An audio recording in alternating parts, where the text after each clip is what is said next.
Chicago, 1920. And everywhere, frightened cities fell under the rule of the mobster.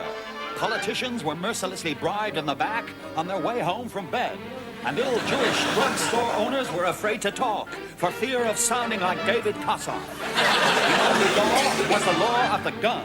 People began paying for mistakes with lives, and Richard Nixon had a 500-corpse overdraft. Finally, the situation became unbelievably desperate. James Cagney was forced to act.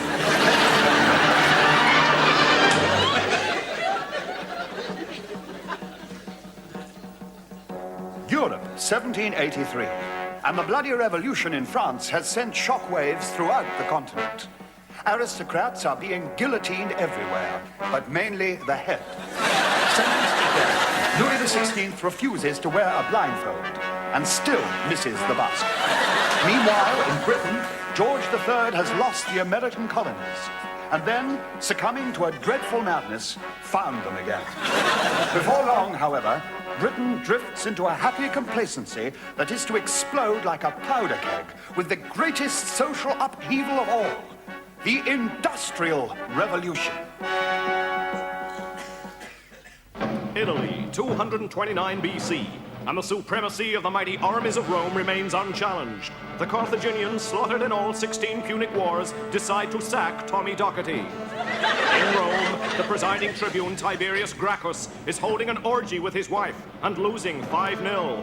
When a dyslexic physician arrives and takes his consoles out. And that's the last you see of him for a while. Meanwhile, Hannibal, half-brother to Hasdrubal and half his sister, has decided to cross the Alps with a team of elephants, and thus, on a crisp December morning in late April, he sets off with his armies. Their mission, to storm the very gates of Rome.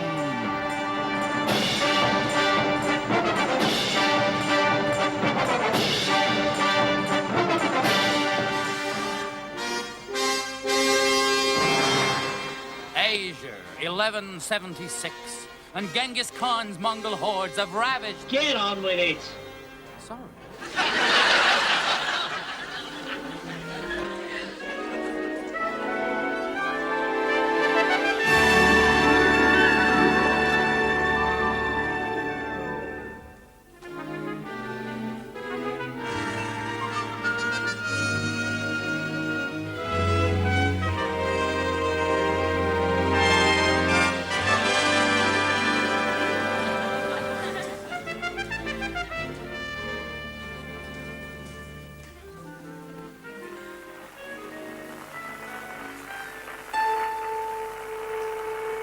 A 100 million years ago, this is what television programs looked like to early man.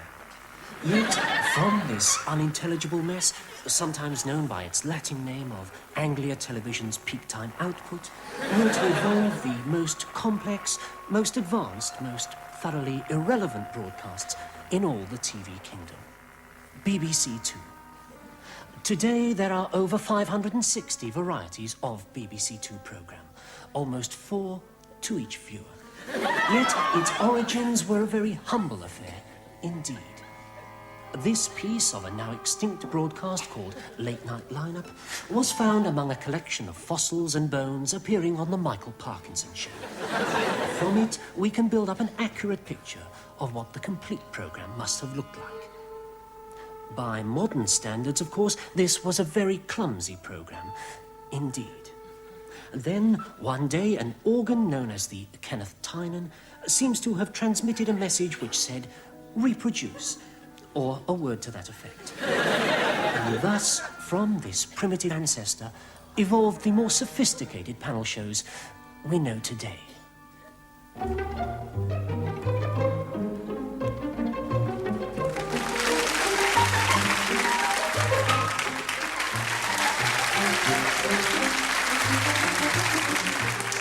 Good evening, or if you live in Luton, good luck. Welcome to another one of my shows. I forget which one for the moment. However, the rules are the same as always. We all know what they are, only I get to say them using a lot of fancy words, so I look clever.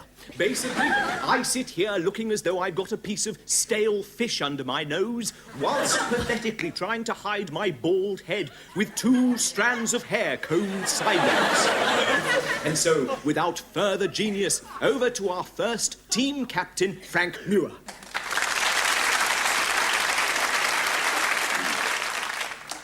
My first guest tonight is an actress who started her career working under Alfred Hitchcock as a stomach prop. And she is currently playing the leading role as Norman St. John Stevens in Much Ado About Nothing. Miss Anushka Fitzjoanna Simon Brett Penelope Felicity Angela.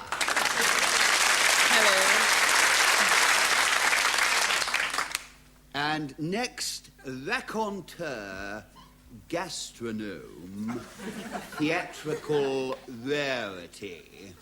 These are all words I can't pronounce properly. My next guest has been described as having more talent in his little finger than Ian Ogilvy has in his entire body, which doesn't say much for his little finger. Ladies and gentlemen, Patrick Mower.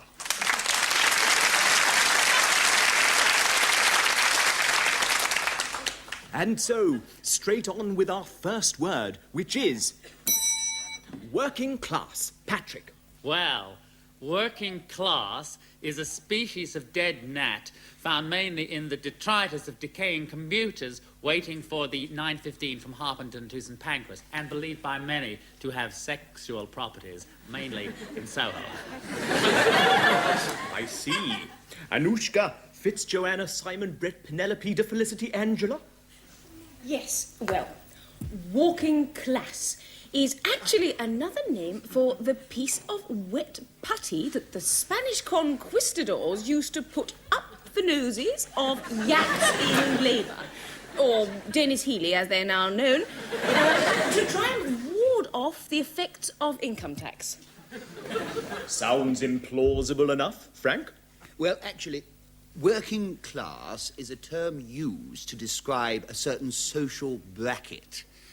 The sort of people who don't dress up in frilly shirts and bow ties, and who, for various reasons, are unable to live a normal life, uttering coy, upmarket witticisms on BBC Two quiz shows. So, it's an aphrodisiac gnat. It's a yak's nose plug, and it's a kind of mythical beast who doesn't appear on this show. Arthur. Well, it's difficult. Because of their enormously well-developed egos, these celebrities on Call My Bluff are able to withstand extremes of tedium which no BBC One performer ever could. But very early in its history, the force which controlled BBC Two, a force known to scientists as me, realized that if it wanted to win lots of awards, it needed to adapt. And adapt it did. As its budget grew larger, it developed film and outside broadcast facilities. And thus was born the documentary.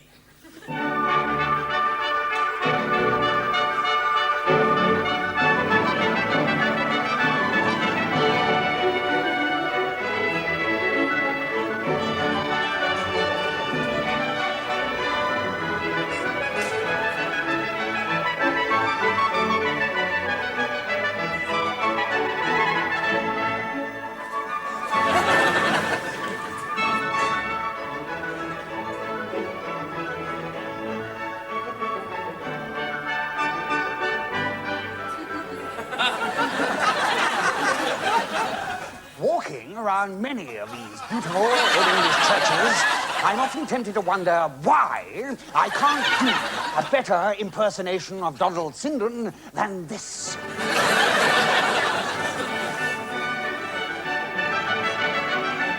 In fact, this particular church here is a haven for the student of pioneering forms of ecclesiastical architecture.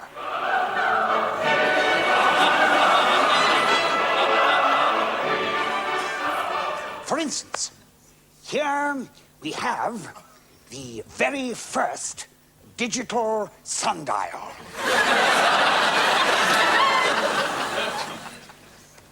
For this is one of the most exclusive churches in the diocese of the Surrey Stockbroker Belt, the prestigious parish church of St. Taxdodge on the Fiddle.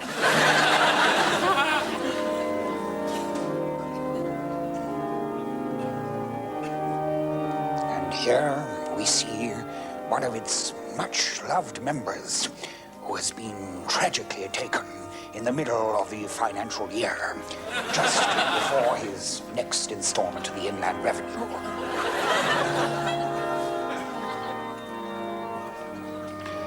After a simple service attended only by the deceased's closest accountants, the vicar of St. Taxdodge on the Fiddle, the Right Reverend anything but John Stonehouse, will conduct the body to where the rich British sod awaits him. Then, after the VAT inspector joke, the remains will be interred in a Buenos Aires hotel suite, where they will continue to remain, apart from routine exhumation to the Canary Islands 6 times a year. But there are occasions for joy, too, in the pastoral life of St. Taxdodge on the Fiddle. The christenings. I name this child Edward Augustus Michael T. Dan Richard David Limited.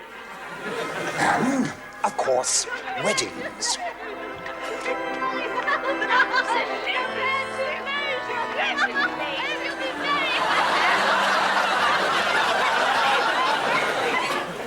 Are you sure this qualifies them for 2 married men's allowances?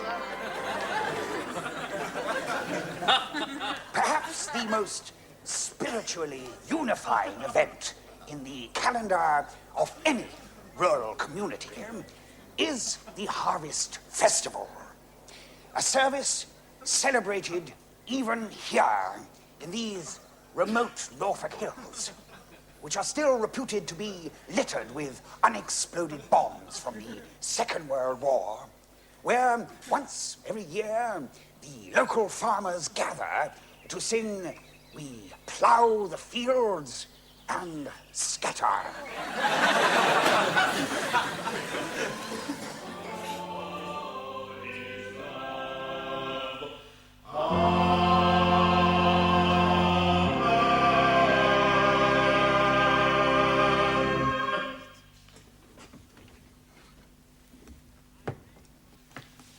I take for my sermon today sin.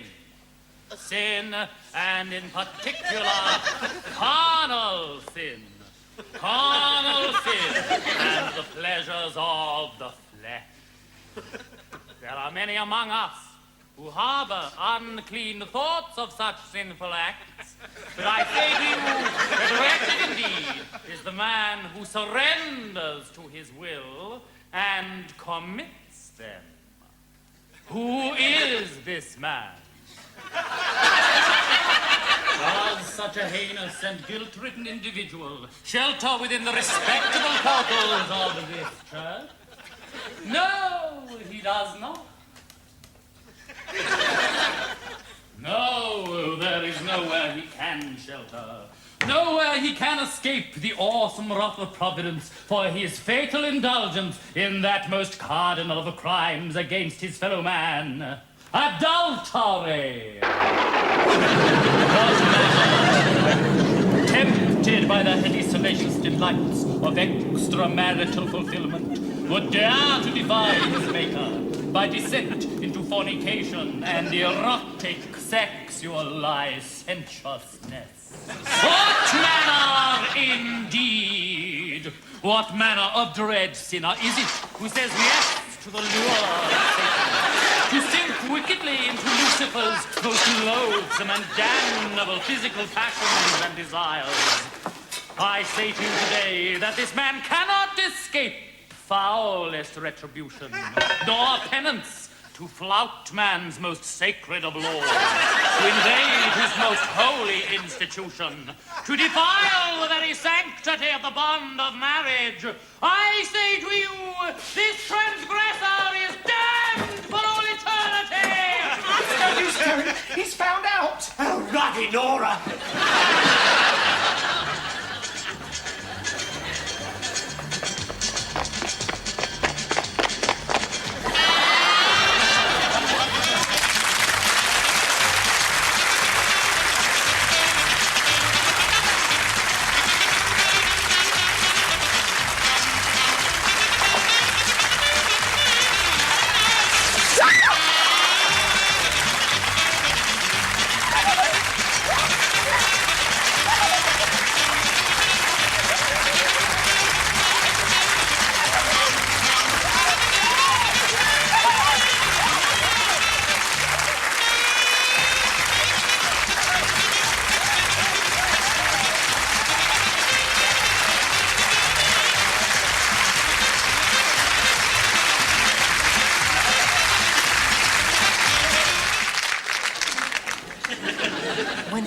To sustenance, the BBC Two programme can survive for up to 18 weeks without an audience.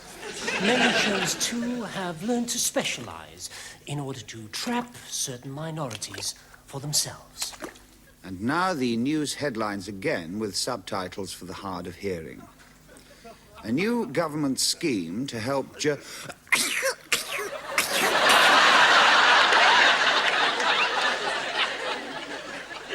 But appealing to people with a facile sense of humour is not BBC Two's only specialisation. One programme, Portrait, has learned to ensnare its viewers by keeping them up so late they're too tired to get up and switch the set off.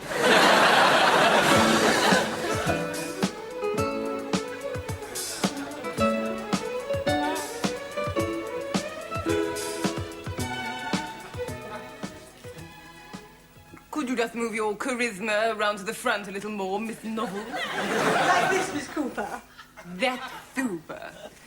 So, tell me, what age do you need people so young to? Oh, well, of course, I believe in natural country things, you know. Milk baths, cucumber salves, honey and wholemeal poultices, and, of course, the plasterer that comes in from Taunton twice a week. That's No, it isn't. No, it isn't. How's it all coming along, by the way? Oh, well, I've put in all the full stops and the capital letters to kind of block in the sentences, and then using that as a framework for the article, I'm now building up the words in alphabetical order. Very methodical. When did you first decide to become a trendy pseudo-intellectual writer, then? Oh, very young, you know, at Bromley Infant School. And every lunchtime, my friends and I used to gather in a corner and play Let's Be Pretentious. Later on there, you know, I was the first girl to get puberty. My mother got it for me specially from Harrods. It was around then that I decided that I wanted to write amusing articles for the newspapers. I'm sure someday you will. Oh, so tell me, what was the biggest influence in your life? Well, I suppose the most important inspiration in my life, really, was me. I'd always admired myself enormously, ever since I bought the magnifying mirror. How did you begin your career as a romantic novelist? Well, I was staying with a young gentleman in Switzerland. Everything was perfectly proper, of course. We had separate Alps. And then one night I was looking out of the window, and I saw the pale moonlight glimmering on the incandescent beauty of the pure white snow. And it was this scene that moved you to write?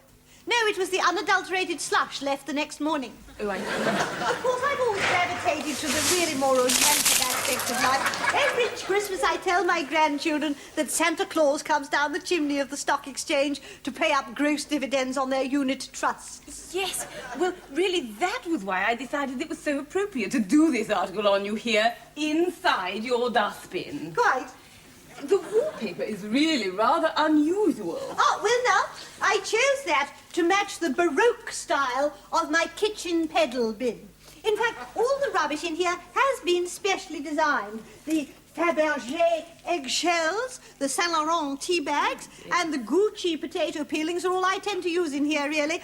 All the other refuse might just as well be thrown away. That would account for this rather unusual sculpture here? Oh, that's just an old Rodin head. We get through quite a few of those when people come round.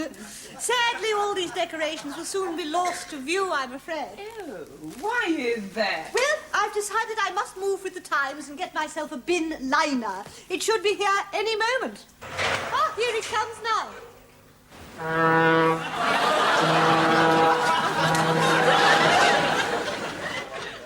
Closely related to Portrait is another nocturnal program which only goes out in the early hours of the morning.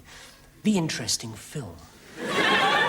Many of these avoid being seen by a system of camouflage known as maximum publicity in the Radio Times. Here we see one of the 2.5 films last year which were not made by Jean Renoir. The next applicant is here, sir. Oh, just send him in, Miss False Assumption. Yes, sir.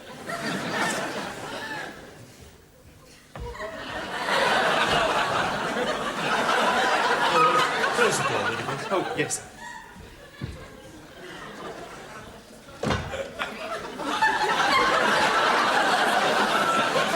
Now then, you've come about the job as Leaning Tower of Pisa, yes? That's correct, sir, yes. Right, well, I'll just take down the particulars. What's your name? The Leaning Tower of Pisa. Look, I can't do this if you cheat. Oh, sorry, Frank Gorillison. Do you live in Putney? Yes. No bad luck. Lots of people get caught out on that one. Age? 682. Real age? 45. Now then, Mr. Gorillison, what previous experience do you have as the Leaning Tower of Pisa? Well, I worked for 6 years on Labour Party political broadcasts. Sorry? I worked for 6 years on Labour Party political broadcasts. Yes, that wasn't quite the monumental slant we had in mind, Mr. Gorillison. Have you, in fact, ever been a large building of immense architectural significance at all? Well, I am at present Nelson's Column. Ah, now that's more like it. Whereabouts? Doggett Road, Catford. Doggett Road, Catford. That's right. I thought Nelson's Column was usually to be found in Trafalgar Square. Oh, sorry, which one are we talking about? How tall are you? 5'4". Who said that? Well, I did. Isn't it good enough? Mr. Gorillison, I don't know if you read our advert very carefully, but there is a minimum height requirement for the Leaning Tower of Pisa of 123.5 feet. You haven't seen me in high heels. Yes, I have. Oh, God, I forgot about Saturday. To be quite blunt, Mr. Gorillison, you don't seem to be very suitable for this job at all. I mean, you've no experience, you're far too small, you're not in any way made of bricks and stone, and let's face it, you're a bit lacking in the mid-Renaissance multi-tiered neoclassical architecture department, aren't you? I'm very good at leaning. Don't question me. I am, I'm ever so good. Look at me, look. It's no good trying to get round me with your pathetic little camera tricks. Just get out of here, will you?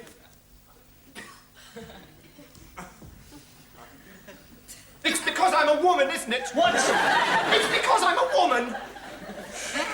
If you must know, yes, it is. Now, will you please get out? I've got a lot of applicants to see. You're wasting your time with him. He knows nothing. The rich, varied pattern, then, of this least known, least understood of all the television channels goes without crouching about in safari shorts. Yet, undoubtedly, the most successful of all BBC Two's output, alone occupying more than 56 hours of airtime every week, must surely be this.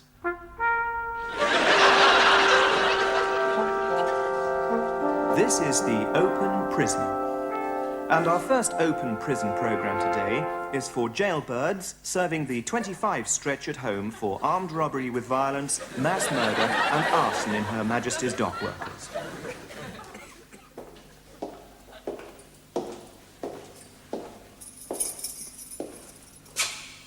All right, lights out, you horrible revolting lot. And you can stop doing that, Chambers in Finchley.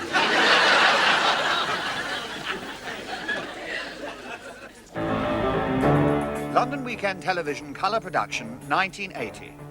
And throughout the South Bank, frightened executives fear for their very franchises as the crunch... I won't tell you again.